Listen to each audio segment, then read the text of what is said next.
Sensitivity is intelligence. With grace and skill, you have abundance. Welcome to the Psychic Hour. Host Kelly Brickle is a psychic medium healer, numerologist, and teacher. Her passions are learning about the soul and energy. Whether it's through spirit, emotion, or vibrational numbers, there's always a pathway of information waiting to help. Now, here is your host of the Psychic Hour, Kelly Brickle.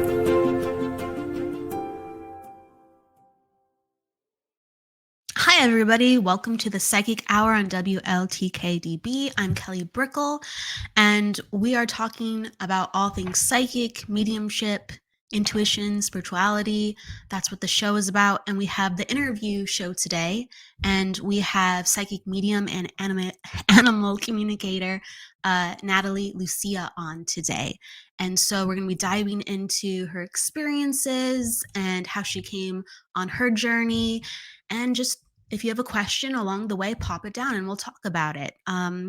This is the beauty of the show. You get to talk and interact if there's something that reminds you about your own life with how you are responding to the changes of your soul growth in a similar or different way. So hello to everyone coming in, Sharon, Lee, Aspen, and yeah, hey, thanks for catching me live, Aspen. I appreciate it.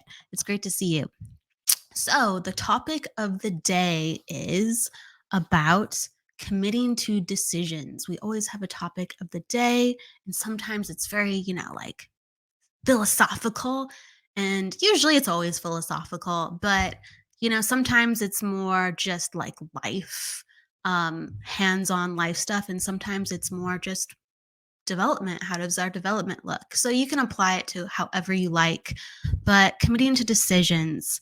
And I feel like it's so important because within this work, we deal a lot with the subconscious. Within our spiritual awakenings, it's really where we're bridging the subconscious to the conscious. Maybe you've been living life and you've had like these stirrings, or you've had, thoughts and dreams, and you're like, is this real? Or, I've always wanted to do this. Dreams of maybe you want a different career, or maybe you're looking to have a different relationship, or maybe you just know things, but you always kind of like put it off. You're like, nah, maybe that's right, maybe that's wrong. And it's about like trusting yourself and understanding kind of what's the dream world and what's the reality. And our subconscious stirrings and longings at a certain point, they come and they hit us right smack in the face and they go, what do you want to do about it within real life? And so that's very classic within mediumship, because a lot of mediums and psychics and healers, they've had so many experiences, usually not always, before they're like, okay, I'll take this, seriously, or okay, I can't ignore this any longer. And, there was all this rich inner, let's say, feeling or experience within them that they just couldn't deny. So it's about committing to the decisions of when we can no longer ignore things and what we're going to do about it.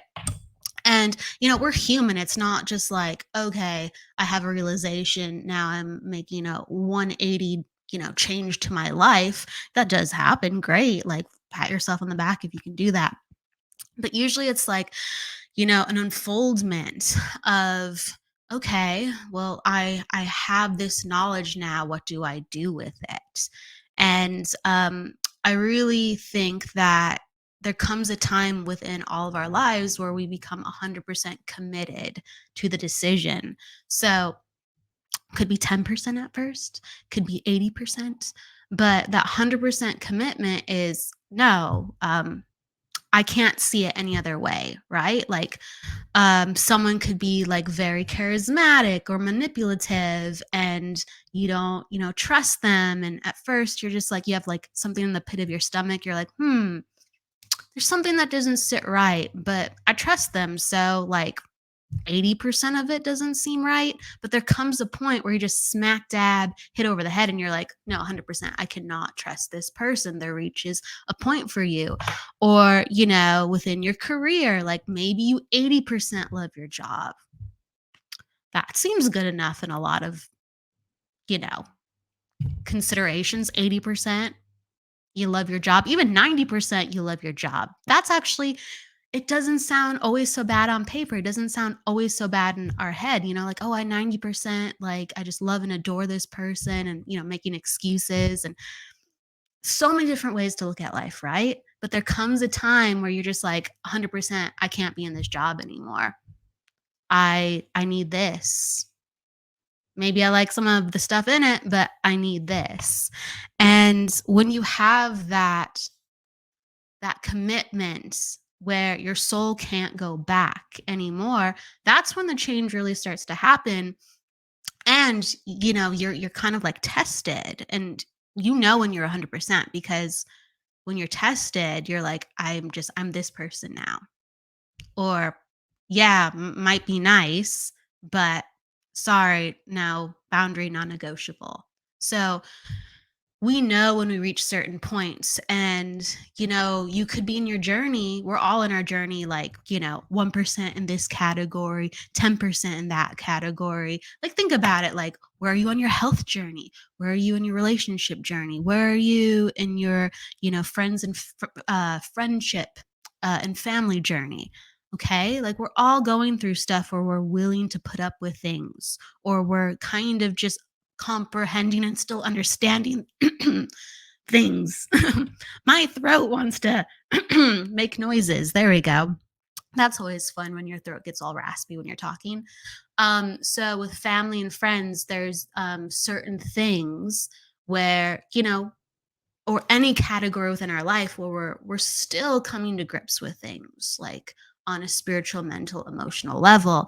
And we are always going to be in flux. We're never going to be 100%, like, when we tap into our higher self, we can access some of those certainties, but we're here to learn, we're here to grow, be gentle on yourself. Like, you're exactly on time with your lessons. If you were ready to do otherwise, you would have done otherwise already. So that's kind of my model. Don't, don't fight the unfoldment, let it happen, and don't beat yourself up for the choices you make along the way, because we're all doing the best we can. And kind of like a lighter vein on it, so like within our mediumship, y- there comes a time, or psychic development, or being a healer, right? There comes a time where that question goes, how committed am I to developing? Because it really takes um, a load on the psyche to do this work. We have to go so much into our own self. We have to look at ourselves. It takes time. It takes consideration. We have to learn about our own metaphors and our own processing, so we can understand that when we look at someone else, and to separate what's ours and what's not ours. That in itself, it takes a bit of time. It really does. You could just be naturally brilliant at this work, and some people are, and I'm just like, that is amazing. And throughout the journey, there will always be pauses and changes where we're forced to look at our psyche. It might be, 7 years into your journey as a medium. It might be your first year into your journey as a medium. Everyone's so different. And so, with that commitment, sometimes we find ourselves, and again, we're all human, and it's like very natural and very normal, like, I've gone through it where I go, hey, like, I need to take a pause. Like, I need to take a pause because I need to focus on myself. I feel like my energy needs to look upon myself rather than another person, right? Um, or, hey, I need to grow and really be committed to this. How much of my life can I devote to this? How much do I want to shift completely of my life to this? And you have to consider friends and family, relationships, right? Your schedule. It's like, how much of, the esoteric do you want to make real? How much of, at first, maybe what's kind of out there do you want to actually actualize in all of your life? And we come to a point where we know. And when we don't know, it's okay. Just like in your head, if it's important to you, in your heart, if it's important to you, make sure you visit it every once in a while. Okay. Um, there's a saying that I have. I think I felt it on the last show, but it's been kind of sticking with me. Just kind of came out of nowhere, but it's like, give your life space, don't escape, right? So give it space and just honor it and return to it if it's really important to you. And that's commitment. That's commitment to yourself, your soul, your spirit. If something's really important to you, really in your heart, you are committed to it. You are giving it this sacred consideration, and anything beautiful within our life and our soul is so beautiful, and how we consider ourselves are so beautiful. There is a touch of that sacred attention and understanding and consideration. And so I just offer that to you with however you are committed to your decisions and however you are committed to understanding your soul. It's worth it to look at it. It's worth it to be seen and experienced. So please do give your soul a hello. With that said, we will be back with Natalie, and we will be talking to her about everything psychic, mediumship, intuition, spirituality. See you in a few.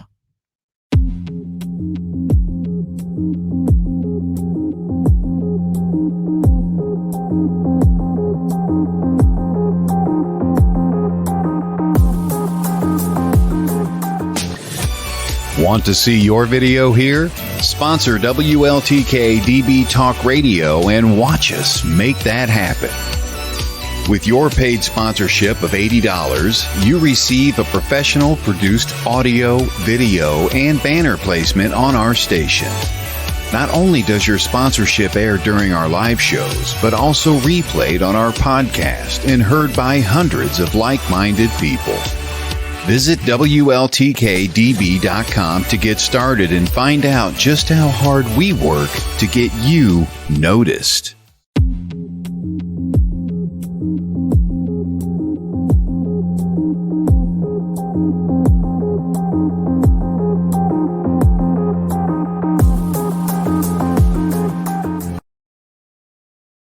Hello, everybody. Welcome back, just like that.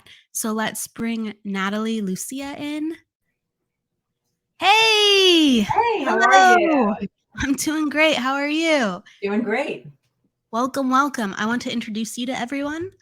So Natalie Lucia is a certified psychic medium and animal communicator residing in Suffern, New York, and is certified through the Lisa Williams International School of Spiritual Development. Natalie enjoys her time with family, including her lovable dogs and cats. She believes that anyone can tune into the spirit world through life experiences, loss, tragedy, and miracles. She could no longer deny this within herself with what she was experiencing. Spirituality and mediumship is an honor and vocation to Natalie, and her goal is to help those experiencing grief and loss to find happiness and laughter again. Her purpose is to give the gift of knowing that there is so much more to life than just living. Welcome. Thank you. Thank you for having me. I'm so excited to be here. Thank you. I appreciate the excitement. I appreciate the enthusiasm. Absolutely. I mean, you've been in this work for a while, and it's a pleasure to meet you through this platform. I've seen you active in demonstrations, and, giving back, and a part of fundraisers, and just your animal communication courses. So you've been quite busy and quite passionate about, putting this out, your heart, your work out. Absolutely. It means the world to me. It really does. It's all the healing that we could give out, we actually receive back. So I feel better each time I do it. Yeah, I can understand that. How do you feel like your life has changed since you've given so much? What have you been given back? I've been given back numerous chances of forgiveness, which was very, very difficult for me. So throughout life, I used to joke around and tell people I am a master at anger. I could teach it, I could live it, I could show you it, I could go through it. I'm really great at it. Thinking that that made me stronger. That gets me through things. And through this experience, like working through other people's grief and helping people heal and helping people connect with their animals and like just so many different things, I realized that anger isn't the calling. It's actually understanding and forgiveness. And that was really, it still is every day, very, very, very difficult for me. But it really is a beautiful lesson to learn. Absolutely, it's powerful. What is forgiveness to you at this point then? Forgiveness to me is not reliving any trauma, and it's not letting someone get away with whatever you feel they did to you. Forgiveness is looking through another person's eyes or another person's experience and understanding the fact that they may have received or delivered things in a different manner. So being okay with it not being all about me and allowing to let go that it's more about them.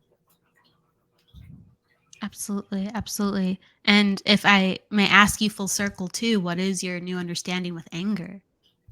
Oh, anger is fear. That's what it is. It's fear. So when you hold on to anger, you're fearful of something, and you really have to say, wait a minute, what am I trying to avoid? What am I frightened of facing? And I tell my students, I tell my friends, I tell my family, fear can be face everything and run or face everything and receive. So it's your choice, so what are you going to do? And I've decided to start receiving, the lessons, the messages, whatever it is through that point that I need to learn and I need to evolve with, which was not easy. Just, It's a lot. It's a lot. Within this work too, did you find that there was like fear going into being a medium or putting yourself out there, or was that like different? Was that way easier than encountering other types of fears in your life? no, that was very difficult. It was extremely difficult because, it runs in my family. It's definitely in our DNA, let's say. And, but I'm the only one who was outspoken with it and I wanted to actually develop and learn and not hide it and tuck it away and push it down. And it was also difficult because my mom's side of the family has the connection and my dad's a doctor. So he's very scientific, so it's very much black and white. And it took him quite a while. Now he's extremely supportive, but it took him quite a while to really come to terms and say, wait a minute, maybe this is something that is real and really understand it. And now he's extremely supportive, but it was so scary. All of my fears of being judged and criticized and being called a fake and not being good enough and hurting someone or putting them in danger not intentionally or, helping a missing animal and not being able to find them. There's so many parts to it that it's extremely painful. Yes, yes. When you really take it seriously and go, what am I to another person and how will they receive me? I think that is very fair to think about and very fair to feel and process. Mhm. Absolutely. You said that your father is very supportive and he came from a very scientific background, being a doctor. So, if I may ask, what were some of the realizations for him? I think the biggest realization for him was I started off by becoming a Reiki master. So that's where my mediumship really opened up and I couldn't deny it anymore. My father is our culture is Portuguese, so we have family in Portugal. My father went to take care of his brother who was dying, and all the nurses there are Reiki practitioners. And my father, through the experience of my uncle transitioning and through seeing what these nurses did, and then private experiences that he had that I received in readings, the evidence, he couldn't deny it, and I think that was his. And then, of course, he starts reading. Once he reads and he reads other people's stories and other people's experiences, then he's like, wait a minute. So I think it was through his healing, through his grief, through his experience that allowed him to open up. Absolutely. That's amazing he did open up, like, he was open-minded enough to actually go, "Wait a second, this isn't just what my thoughts are about." Mhm. And I think that now it has given him so much more of a different hope and a different understanding. Because my dad's going to be 93 in August. I'm blessed to have both my parents, absolutely blessed. And it's just like now it's like he's like a sponge. Now it's like, okay, well, what else should I read? Or did you hear about this interview? And did you see this? And did you know this? And like now it just opened a whole new world for him, in the last decade plus of learning about this. Wow, that's so cool that you have family members that are that curious and, you can have conversations with them that are so up to date, right, with what's going on. Wow. So, have your family members then been curious to have a reading from someone else, maybe, right? Of course, but have they ever like experienced it, right, with this open mindedness rather than just kind of read and talk about it? Yeah. So my mom and I have gone to readings together, like galleries, events, demonstrations, things like that, so she can see it. We've done that together. My brother is very private, so he's more like, keep your stuff over there, because he believes, but he's like, just keep it over there, so he gets a little nervous. And unfortunately, my sister does not believe, but that's on her. Like, I never push anything on anyone. It's everyone's opinions or point of views, that's theirs, so I never push it. But I have had family members say, well, how do you feel about this one? Or can you find me somebody to read me? And it's always been, where I always tell them, go with an open heart. Don't go in there with expectations of what you see on TV.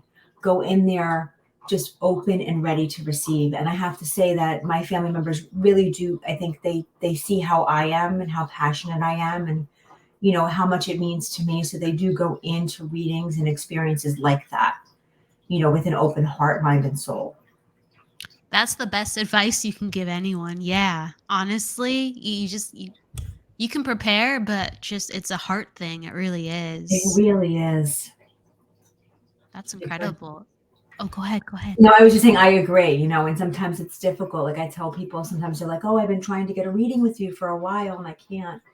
And I say, it might be because you're just not ready, because it is a heart thing. And sometimes our heart just isn't open enough and ready, and it's really important to honor that part of you, to honor that piece that, make sure that your heart ready and not mind ready, because our brain plays tricks on us all the time. Our brain's great at that. Absolutely. I'm always getting my brain straight. That's for sure. But you're right. It's a real thing. It's something that can't be thought. And it just reminds me, even if I'm going through my emails, all of a sudden, I'll see something come in and I'll feel like the heart connection to the client, and I'll go, oh, okay, this is going to be a good reading, right? Or, oh, okay, all right, I gotta like kind of really prepare my space for this one. And it's just like, you just honor the energy, and you never know exactly why that is. Well, sometimes you do, but right, it's so just feeling based and experiential, and sometimes people are at very different points with how they understand a reading, or how they're processing things. Absolutely. Especially the processing. I always tell them, please don't hesitate to tell me no. If you don't understand I'm sharing, tell me no. It's okay. I'm okay with that. Don't be nice to me, and they'll be like, but I don't understand this piece of evidence. I'm like, hold it in your back pocket, and then they come back and they're like, oh my gosh, I can't believe I forgot that information. And it's like, it's okay. You weren't ready to receive it at that point. That's why I say, hold it in your back pocket. It's okay not to know at that moment. When your heart's ready, you'll know. Absolutely. And there's so much healing work going on that just their energy is doing so much stuff while they're in that space. And that's why I think that's classic. The reasons for psychic amnesia, they're overwhelmed on a certain level, or there's changes going on at a certain level. And I really do think they are aware to some degree of the spirit world. So, it makes their consciousness go a little haywire. I couldn't agree more. And I'm putting it out there. If you ever read for me psychically, I'm the worst sitter, because I'm like, oh my gosh, I don't know. I don't like, I have complete psychic amnesia and I feel terrible. And then afterwards, I'm like, how did I forget all that? Like how, and spot on, like, you're right.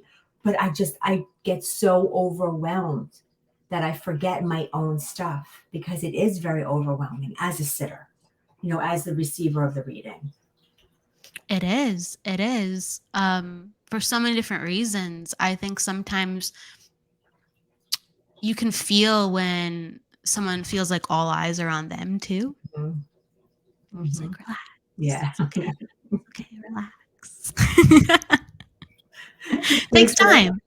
It does. It does. Breathe, breathe.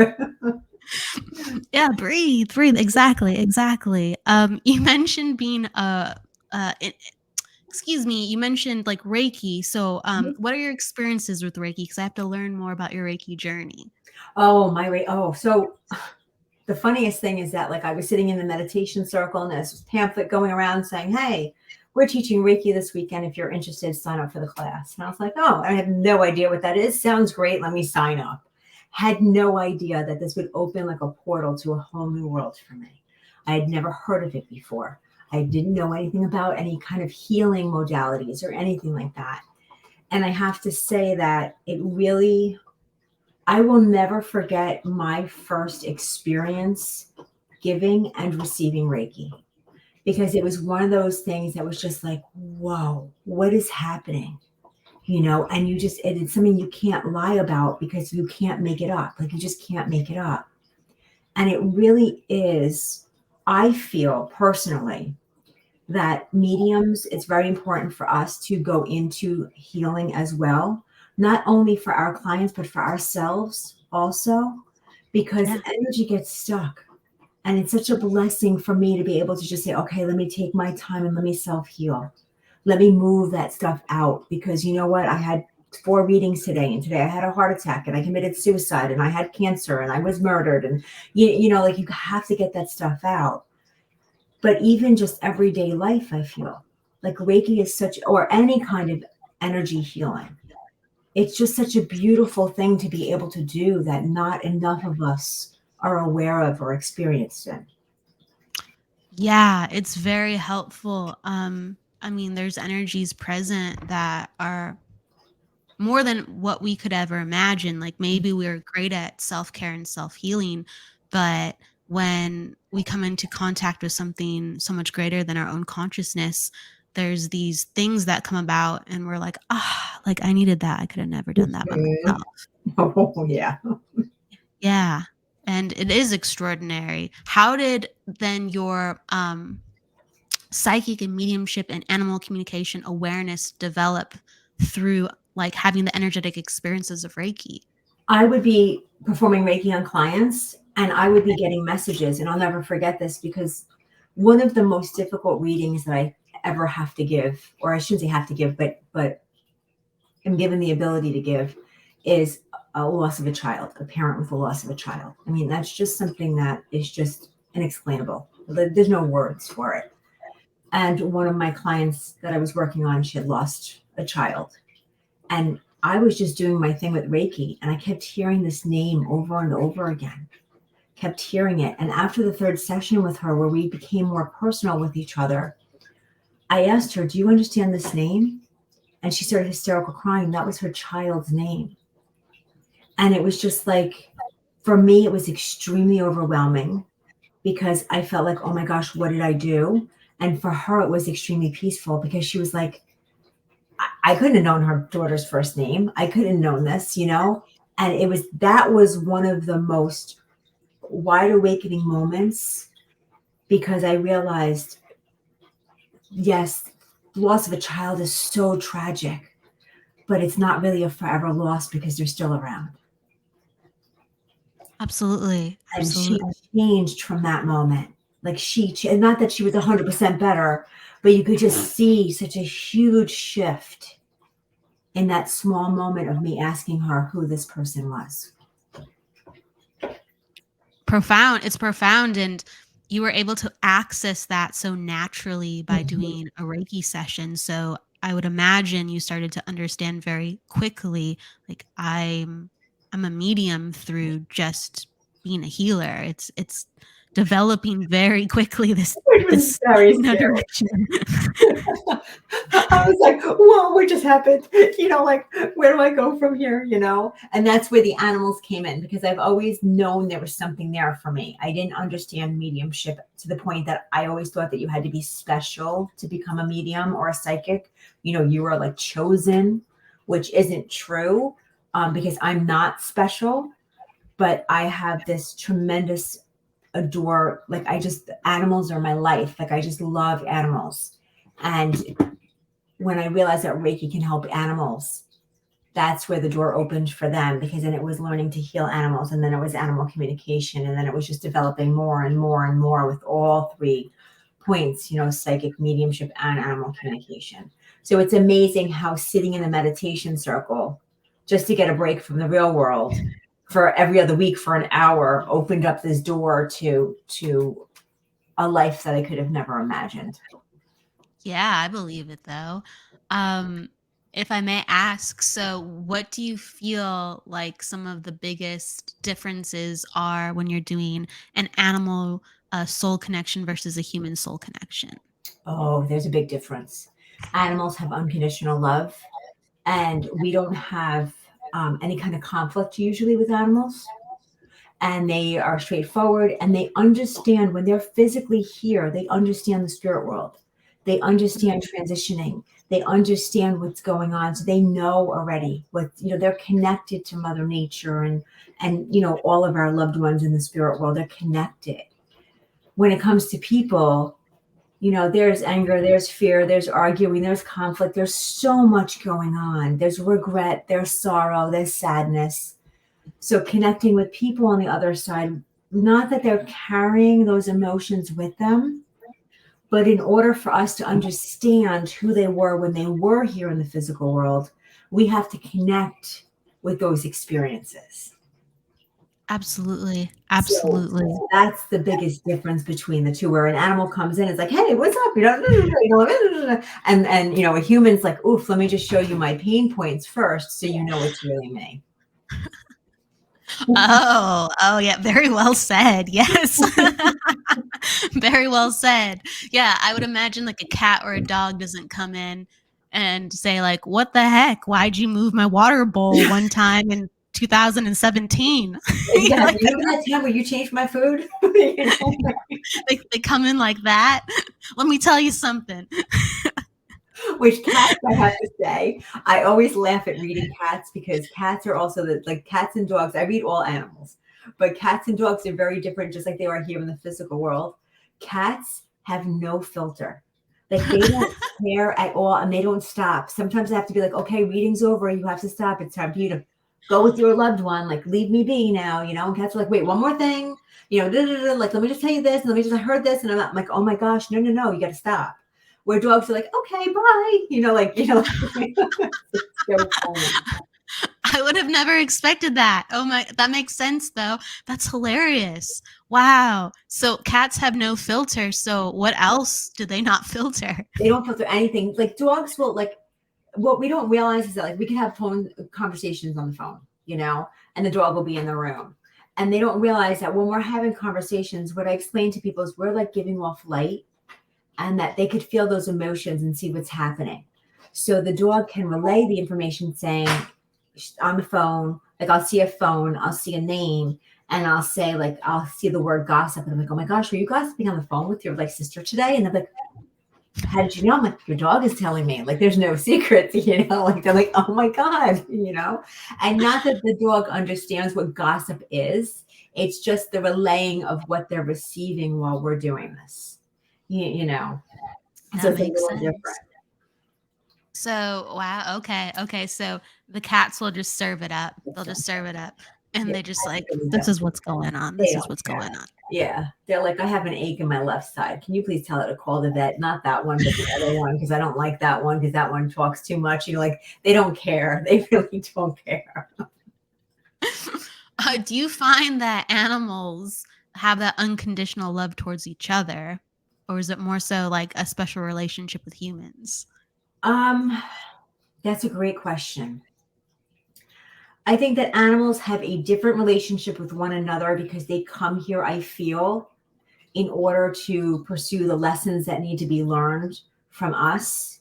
So their relationship with one another is more of a support system, where for us, it's more of a guidance of teachings and things like that. So it's just a different experience for them, so there is a different relationship animal to animal than there is animal to human. Absolutely, that makes sense. Absolutely. With like horses or even fish or mice, I'm thinking about everything. Even like insects. Have you had some unique experiences or do you find that they're quite similar? It's or how different or similar is it? I don't know how to ask No, it. I love the way you're asking. No, it's great. It's great. What I find is one of my daughter, my oldest one, when she was graduating high school, her gift, her friend group had asked for a group reading as a gift. And I'll never forget this because I said to one of her friends, "You had a fish?" And for me, I'm like, why is this fish communicating? Like, what is a fish going to say? It was just terrible to think, but that's what went through my head. And then the fish had shown me her sadness in his passing and her holding grief, blaming herself for his passing. And I'm sharing this information with her and she's hysterical crying because that was exactly what happened. That she felt guilty because she had moved from one place to the other. And when she had moved him, he had passed through the transition. So fish communicate the same way. It doesn't matter what the animal is or what species it is. What I do find though with wild animals is I find that they have more philosophy behind what we need to learn and what we need to know. So I will try and connect with the wild species and certain things and say, what do you need from us as humans to make the world a better place or to make your environment better or to help you and guide you? What can we do different? And they're very kind and extremely, this is the biggest thing is that for some reason, we as humans minimize animals' intelligence. And they are Which is crazy. Insane because I cannot even begin to explain how much we can learn from them. It's a wealth. My first wild animal was a chimpanzee. I had an event in my home. This woman was sitting there and I said, I'm going to make up the name because I don't remember who's Karen. I'm stuck right now because I feel like it's a woman, but it's not a woman. And I'm not understanding this. And here I'm thinking it's somebody that transitioned maybe or something like that. And she's like, no, we were rescuers of chimpanzees. That was one of our babies that we had rescued. And I was just like, wow. And here she came through with this reading of her life experience and her gratitude for being saved. Who would have known? Yeah, no, who would have known? Who would have known exactly? And I love that story. The last question I want to ask too is what are your experiences with like spiders or bugs or it's such a I feel like it's such a misunderstood, part of the Animalia kingdom. I really try my best to understand them. It really is a misunderstood because it really is a symbiotic relationship. And just because we may not understand the relationship doesn't mean that we should take away from it.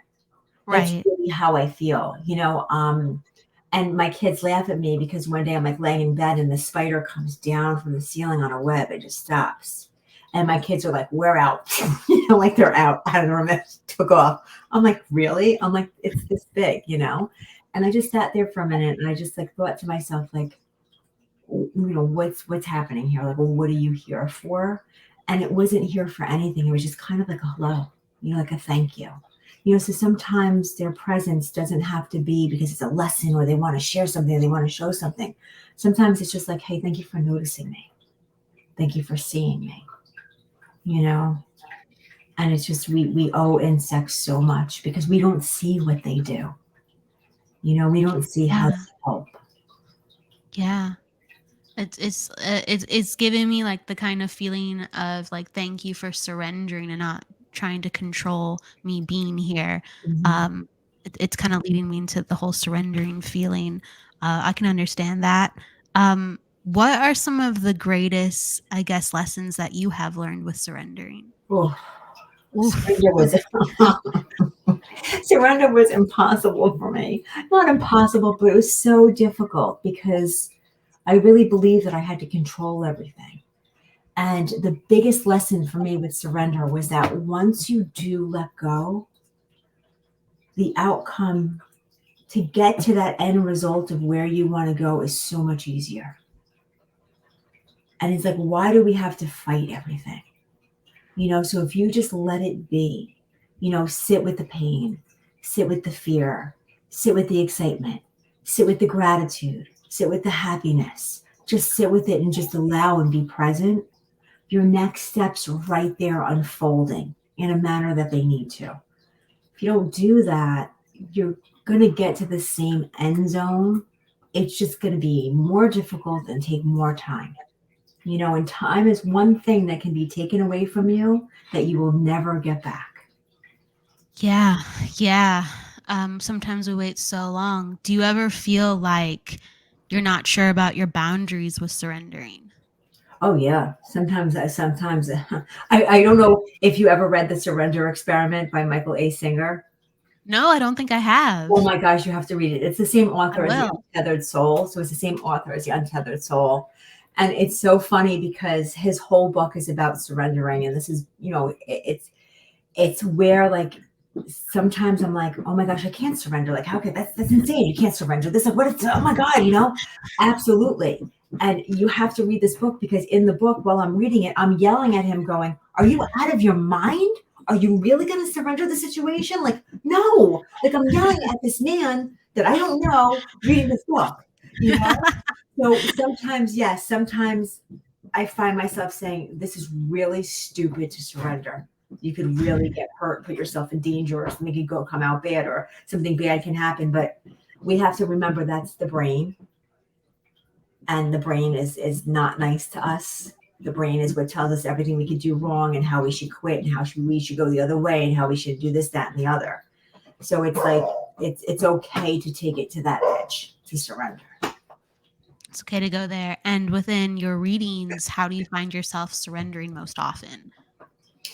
Before the reading, I have to give myself a quick, kick in the butt and say, this is not about you. Let go. Just let it be. Don't be afraid. I think my hardest thing was don't be afraid of the no's.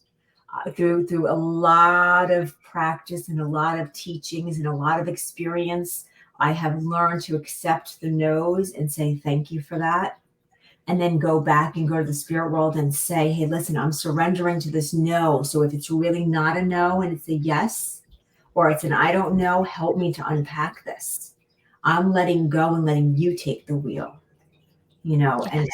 and taking a chance with it maybe giving me more evidence and being a no again, or getting the evidence and being a yes. Oh my gosh, I completely forgot. I understand.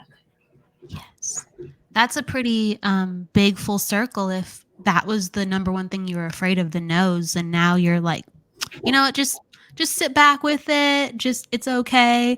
I know that within my work, sometimes if I hear a no, I go, great. And I kind of go, let me look at that again. And I go, because, I do more psychic work, so I can do that. You couldn't do that in a mediumship reading. You really couldn't. I go, let me look at it again. And so there's a part of me that goes, okay, maybe I should surrender a little bit more, but I kind of want to investigate it. I go, okay, thank you for clarifying. All right, well, hold on a second. but yeah, you're just like, hey, okay, just sit with it. Don't overthink it. I think, yeah, that's really powerful to do. And it means everything in mediumship because you got it. Like it came through you. You're a channel. It came through you and you just, that it's okay. And that's the biggest piece is that I'm a channel. I'm the one who is delivering the information from the spirit world. I'm the voice of the voiceless, whether it's the animals or the people. That's it. And I think that's the biggest piece. I'm sorry if you can hear the water in the background and the little cursing in the background. I have a puppy and I don't know what he just did. And that was my 16-year-old. So he must have gotten something of hers because she's washing something now. So I apologize. It's okay. It's okay. Things happen. I had like a jackhammer or something going right before we started. It's just however it goes, right? It's endearing, honestly. It's like, oh. It's endearing. It is, you know. We all have families. We all are just, we're here. You know what I mean? It's great. I love it. It's fine. Let's see. Someone actually asked about that. So going into questions, someone asked about how many cats and dogs do you currently have? I have. This is good. Have. Sit down. Get ready. I have 6 cats, all rescues. Aww. Yep, my oldest 2 are 10, and my youngest one is going to be 1 soon. My youngest one was not expected. She was found in a vending machine at Walmart. Somebody had put her in there. We got the phone call. What? Yes. Called the fire department, got her out. I was like, bring her right to my house. Don't stop, go. Just bring her right to the house, you know. So, you know, all of my animals are rescues where, you know, they've come to us at points where we didn't expect. And then I have 2 dogs. We just got the puppy, a Bernedoodle rescue. That was not expected. I was like, oh, let me scroll through Facebook. I'm like, oh, look at that. That's really cute. Let me ask the kids. And the kids are all like, yeah. I'm like, okay. In less than like 12 hours, I had a puppy in my house. I'm like, who gets approved in like less than 12 hours for a dog? I'm like, I do. So that's what we have right now. So did your other dog need a friend? Yeah. You know, and that's the funny thing is that my other dog was not dog friendly. She was very much like aggressive towards other dogs. So I said, listen, we're going to try this rescue. If it doesn't work, it doesn't work. So we'd never put an animal in danger. Kittens, I could bring in 50 kittens for her. She's like a pity mix. She mothers the kittens. She babies them. She takes care of them, like all that stuff. And we call him Yeti. We brought Yeti in, and it was like, she was like, thank you. It was just such a weird, like, emotional experience because I didn't realize losing our older Bernese Mountain Dog 2 years ago. I didn't realize the hole in her heart it had left. You know, being an animal communicator, I can't really connect with my babies because I'm so connected, so, you know, attached to them. I didn't realize that. And now it's like I didn't realize how she wasn't as lit up as she should be. And now it's like she's a puppy again and she's nutty again. And it was like, it was meant to be. Like they're trashing my house together, you know?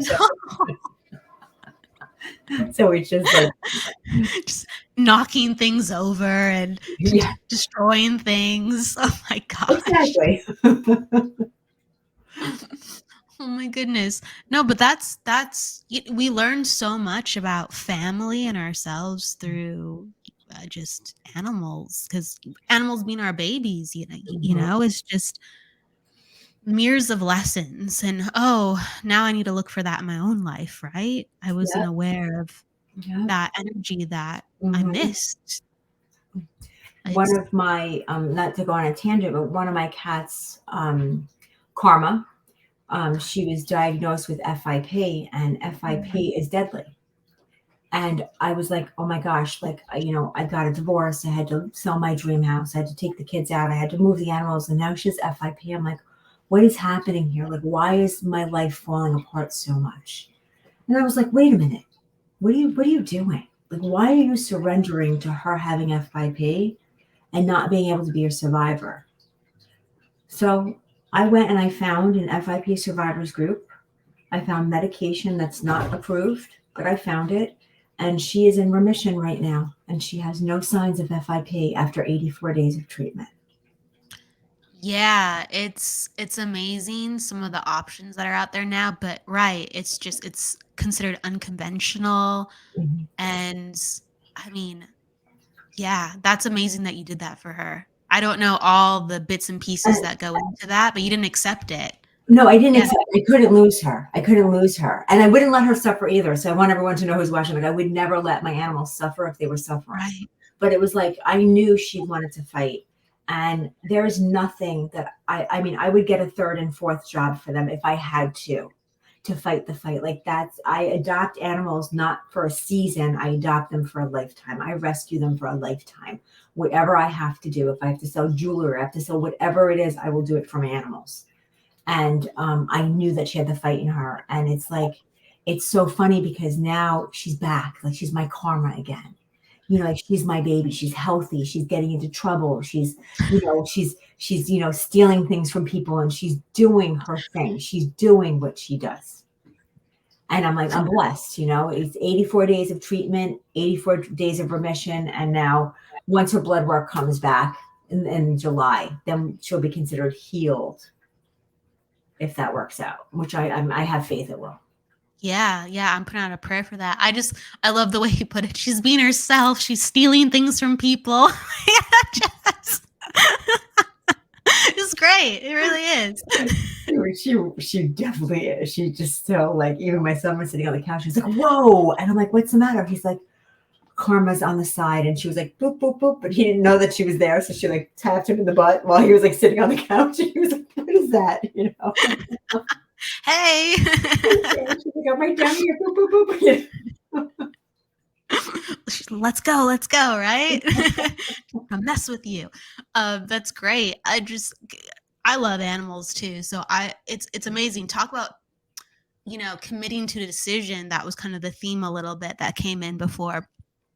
So when you are committed, my goodness, you go above and beyond. I could sense that in you, but like, just through the stories, just with all the animals you've rescued, and you're just like, nope, we're going to do this. Nope, we're going to do this. I guess I'll have to do this if I have to. We're going to do this.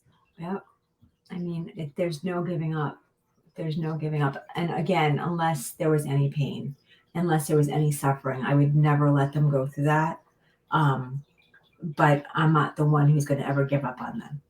They've come to me because someone or something has given up on them. They're not coming to me because, they've come from a lavish life, Yeah. You're there for them all the way, all the way. I give you kudos. I give you so much kudos in that. That takes a very big heart. I'm going to say it as much as I can. Big heart. I also make them suffer though, because I'm like, come here, give me kisses and hugs, like I'm not very affectionate like to people, but animals, I'm like, oh, let me just kiss it. Give me this love. Give me this love. Choice. It's so good though. It's so good. Like, I'm obsessed with my babies. It's so good. Another question. Someone's asking, I was about to ask about the pain, if they still feel it. Hold on a second. Yeah. The pain is racing. What's the context of this? Let's see. We'll figure it out. We'll bounce around if we have to. I'm not sure.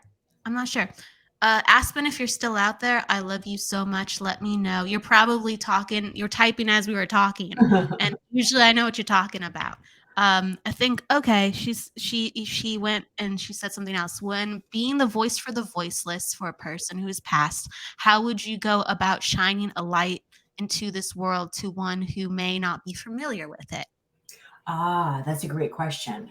So may not be familiar with it is different than not believing. So if I'm going to shine a light on somebody who may not be familiar with it, what I'm going to do is ask their loved one to give me evidence that will shine the light for them. So it's like you be the delivery of the light in order to ignite their soul so that their soul can touch yours. And let me be the voice of that.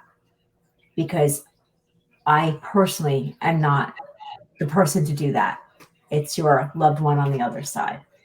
So I give them everything. And I say, use all my faculties. I don't mind, in a safe way. Use anything that you can from me, of my knowledge that's in my index packet, of index cards, of all the stuff that I have, go through it and be like, oh, look at that. I'm an open book. Use my stuff in order to help your loved one who's here, their soul ignite in that area.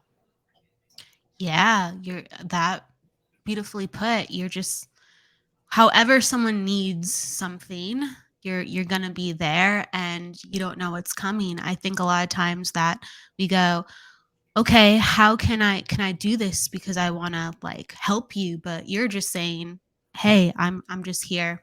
Like, I'm out of it, but use me as you will. Exactly. She was talking about, the prior question. She's like, yeah, I was doing a topic about something else. And she said, ha, ha, ha. Someone is asking as well, wow, can you read all the animals when you go to the shelter? Oh, okay. So I used to volunteer at the local animal shelter until it got political. And then I was like, I'm out, because I have a voice. I have my human self that will like tear people apart. Then I have my like spiritual self who's trying to be like, calm. Before I go into a shelter, I completely pull my aura in and pull everything in and shut everything down. And the reason why I do that is because emotions in the shelter are extremely high. There's a lot of trauma. There's a lot of tragedy. There's a lot of fear. There's a lot of anger. There's a lot of sadness. There's just so much there. So I cannot go into a shelter with being open in any way. I also am part of a rescue farm. And when I go to the rescue farm, I absolutely respect the animals. They are in charge. If they want to share with me, I'm open to receive. If they do not, I do not receive. It's 100% on them. And when we're receiving a rescue at that moment, if I'm there for the transport and the receiving portion of it, in that part, I am not an animal communicator. I'm a person. Completely shut down and receive the animal in that way because they're coming from trauma. And I'm very good at picking up everybody's trauma, taking it from them and making it mine. To make them feel better, I'll hold on to it. So I don't want to do that because then you become sick. You can't always be on, Mm-hmm. Yeah. And there's different roles you have to play. Mm-hmm. There really is. And that it's really important that's where I feel that training and mentoring and education in our work is so, so, so important. It really is. And I don't think people realize how much we have to go through and experience and learn and be educated to make sure that not only are we protecting the people that are receiving readings and the animals that are reconnecting, but protect ourselves also. And not protect, from what people think are only like demons and, all that negative stuff. Don't protect ourselves from just the human emotions. Yes. We're sharing so much energy all the time. And when we're that sensitive and open, we're taking on too much if that's going on all the time. There's a reason why we're humans, not spirits. We're supposed to be humans. We're not supposed to be that hyper connected all the time. We can maybe be that way when we go back to the other side. Exactly. It'll fry our system. The Yeah. body's not designed for that all the time. It's not. And that's why they say, that's why you have to be very careful. I agree. So there's another question. When sharing your light with somebody, what happens when fear takes over? With fear from me, like my fear? So they were referencing like sharing the light and helping somebody, like being called to share a message or whatever, but all of a sudden fear comes over and it stops themselves. Like how to get past that. So it's the fear I'm trying to understand. Is it the fear of the message that I'm receiving, like delivering the message, that I become fearful of how to deliver it? I think so. She's referencing, I've been, there's a spirit that's been reaching out constantly, showing her a lot of signs that I should reach out and talk about this stuff. I believe that the person, the recipient, would be open to. I feel her energy so much that they want to connect, but fear takes over for her. Okay. So this is what I would do, because I never walk up to somebody and say, oh my gosh, did you lose a sibling? Because, and I hate to give this example, but this is the example I give everyone. If I walk up to someone and say, hey, I have your uncle here, and that uncle was abusive to them, I just opened a trauma that maybe they haven't healed from yet, that they've been avoiding, so I never walk up to somebody. But what I do is I say to the spirit world, you have a message you want me to receive. I'm a little bit nervous because I don't know if they're open or not. So I need you to bring that person to me and have them ask me to open up and to see if there's anything there for them. And then I just let go and surrender, that beautiful word, and say, now I know when the time is right for that individual to receive the information, and there's no fear between myself and or the person receiving, then that will all be opened up. Thank you for the information, spirit world. I will hold on to it, but I will not deliver it until I know that they are ready to receive. Yes, I love that. I love putting out the intention of, hey, if it's supposed to happen, it will take care of itself. Mm-hmm. Exactly. however it goes, and then I love that. I love that. Michael Christopher is saying loved this conversation and popping in to say hi. So thank you with that. Yeah, hey, it's always nice to receive some love. Okay, I want to dive into where people can find you and like what classes you have going on right now, or if you have any events coming up. Oh, yeah. So they could find me at natalieluciamedium.com. And I am on Facebook. I am on Instagram. I am on TikTok and have no idea what I'm doing. So you will get nothing from TikTok from me unless all of a sudden I get like 1,000 viewers and I can do live readings. That's the only thing that will ever happen. But otherwise, I have no idea what I'm doing. That's the honest truth. I'm sure there's plenty that people receive from you. They will get something from you. I don't even, but I do next week have a beginner's animal communication that's available, a workshop. It's a 2-hour workshop. I have to be very straightforward with people listening that I am not a teacher that just says blah, blah, blah, blah, blah, blah, blah.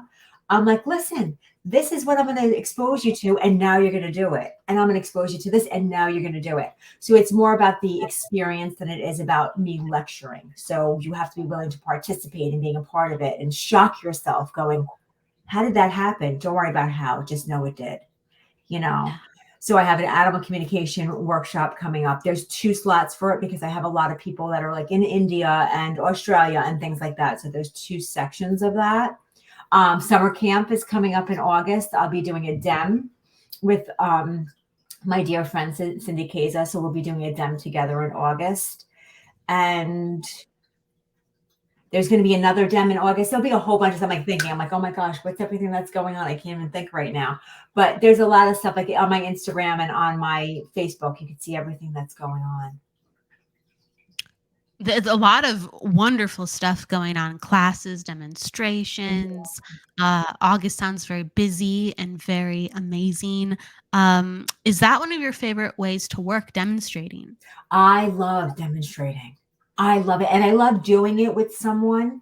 And people don't realize it. I love doing, like when Cindy and I do it together, we're very different the way we read and the way we work. But energetically, there's just something about having someone there to hold the energy up for you and have someone that's truly happy for your experience and what you're doing. And then to be able to do the same, there's something about having that just feels so good. I like doing DEMs by myself. I do DEMs alone. But there's just something about when you do it with a friend that does the same thing but is very different from you. It's exciting. It's really exciting. And I think for the audience too, it's exciting. Yeah. A natural affinity, and it just feels so great. And I think it's funny, like how different we are. Like, mediums should never be cookie cutter. We should never sound the same or look the same or behave the same, or, we should find who we are as a medium. And I think that's when people get to see and experience different mediums on the same platform. I think it's a beautiful thing. It's really needed, yes, because I think certain fundamentals should be kind of shared so someone can go, not because they have to be, you know what I mean? Like someone can go, oh, that's really cool. Like that is somewhat persistent in other people. Good to think about, right? But it should never be like a cookie cutter, or you should never have pressure just because someone thinks you should be a certain way, especially in this work. How would you say, I'm going to rephrase that. What would you say some of your signatures of being a medium are? Oh, my signatures of being a medium. I don't know. I'd have to think about it too. Signatures of being a medium. You know what? I think it's the funniest thing is that when people don't know me and I start talking, they're like, oh, she's a New Yorker. And I think one of the things that I tell people that when you come to me for a reading or when you receive a reading from me, I'm not rainbows and butterflies. And I think my signature is, let me get straight to the point and give you exactly what you need to hear. My signature is, I do it with love, but I do it with, this is what it is, so that So I think that I'm straightforward, no nonsense, lots of love, but it's not going to be, you know, oh, honey, that dress looks great on you. Like, oh, honey, you need to return it and get a better one. Like that's just you know, Oh, you know. honey. Do you find yourself gravitating to helping certain types of spirit connections happen, or do you find yourself like gravitating to certain types of like symbols within your work? I try not to hang on to symbols. Yeah, And the reason why I try not to hang on to symbols is because things change all the time. I And the do. spirit world is so intelligent. So where, a red balloon one day for me may mean love, the next day for me may mean anger. So Right. if it's love and I stick to that and then the balloon pops, I'm going to think somebody's lost their love, and that's not fair because they didn't. Maybe they lost their anger. So I try not to hang on to anything, but I'm always open.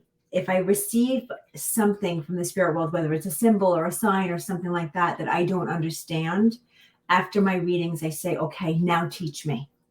What did Yeah. I miss? What do I need to know? Absolutely. The review now teach me. I Mhm. don't really like symbols that much either, cuz I just yes, I 100% prescribe to what you just said. I noticed though that the spirit world loves to let me know when someone's Irish. Like they love to let me know. They love to, and I used to fight symbols a lot. I'm like, there's no way I could, like I just talked to someone like with this, like I'm like I would ignore symbols Right. actually, and I'd get myself in trouble because I'm like, there's no way that this person likes to cook like muffins, like, and they're blueberry as well. Like, you know what I mean? Yeah, I know. Like just sometimes really obvious symbols and sometimes not obvious symbols. But yeah, there's like I would say 3 that I just get always hit over the head with. I'm just like, "Really? You want me to say something? Fine." And yeah. I So think I think what gets me is in Dems, there's always a theme, and sometimes I'm like, does why does the theme have to be a mother whose name is Gail? Why? Why do I have 3 Gails that are moms here right now? Like I'm like, why are I you doing that to me? I've never gotten a Gale before, so yeah, why? That's amazing. You've gotten multiple Gales? Is I that a got thing? yeah, like, they'll be like, and I'll have a dad who's Chris, who's had a heart attack, and then like I'll have a bunch of people, and then I'll have the specific person like, thank you so much. I'll go to the next person with completely different evidence, and I'm like, why am I hearing Chris dad again? And of course, like at first, I'm like, I want to deny it because I just had it. I don't want to repeat this evidence again. And Yeah, then yeah. they're like, oh yeah, no, no, no, my dad's name is Chris also, and he had a heart attack also. I'm like, spirit world, can we please change the names up or something, please? Like just do something for me, please. They're they're like, "Natalie, we're literally trying to help you. We're making this as easy as possible for you, and you hate it." Either that or they're laughing in the spirit world going, let's drive her crazy and have a beer while we're at it. Let's all have fun. How many Chris's are here? How many of you are dads? How many of you had heart attacks? Let's all get together. It's all happening at once. Yeah, that one's hard to navigate, If you're really really open, it's it's going to be easier, but that one would be harder to navigate if it just kept happening. But it's hilarious. I love when stuff like that pushes you. Someone's asking, are there any openings still in the animal communication class she's Yes, interested in there signing is. up? There absolutely is. If you go Cool. to my Instagram, it's on my pin post, but it's also, you could always email me. I can send you the information, the links. Absolutely. Perfect. Reach out to her, Lily. She's fantastic. What I always did, it's true. What I like to do always is kind of give the guest the last word, whether it's something that's important to them, an inspiration. Some people like pull a card. Some people go, "Oh, I was thinking this today," like, or Mhm, you know, um, whatever compels you, mhm, right? mhm. Whatever, anything. What would you like to share before we part? Before we part, I'd like to share that we should stop being so hard on one another and just say to yourself, I'm going to be better tomorrow than I was today. That's it. Just be better tomorrow than you are today. I love that. Yes. It's as That's simple as that. as simple as that. We have to stop complicating things. We have to stop complicating things. Do you feel with that it is so easy to grow every day? Do you feel that? if we allow ourselves to, I do. I feel like we can grow every day. But what happens is that we do 10 great things today, 3 not so great things, and tomorrow we get stuck on the 3 not so great things. And we have to stop doing that. We have to focus on the accomplishments that we've had and the good that we've done. We're human. We're going to make mistakes. We're going to hurt people. We're going to hurt ourselves. Things are going to happen. It's life. But we have to stop holding on to the negative and focus on the positive. And there's nothing wrong with being proud of yourself. There's nothing wrong with saying, oh my gosh, I did this. We're so shy to be like, oh, I can't say that. I can't be proud of myself because then it means that I'm like egotistical. Not true. Not true. Just strive to be better tomorrow than you were today. And just go with gratitude each step of the way. With that said, may we all be committed to being better than we were tomorrow. Oh my gosh, my brain's all mixed up. Better than we. You say it for me, Natalie. Better tomorrow than we are today. I like it better coming from you too. So with the beautiful wisdom of Natalie, thank you so much for being here. I sincerely enjoyed our conversation, and I know other people did. And so with that, I'm wishing everyone a wonderful rest of their Wednesday. We will be back for the Psychic Hour on Friday, everybody, with the reading show. Again, thank you so much to our guest, Natalie, and everybody. Thank you. Everybody, please go with love, luck, light, love, and don't forget to live. See you on Friday. Bye, everybody. The truth is here and now on WLTK-DB Talk Radio at WLTKDB.com.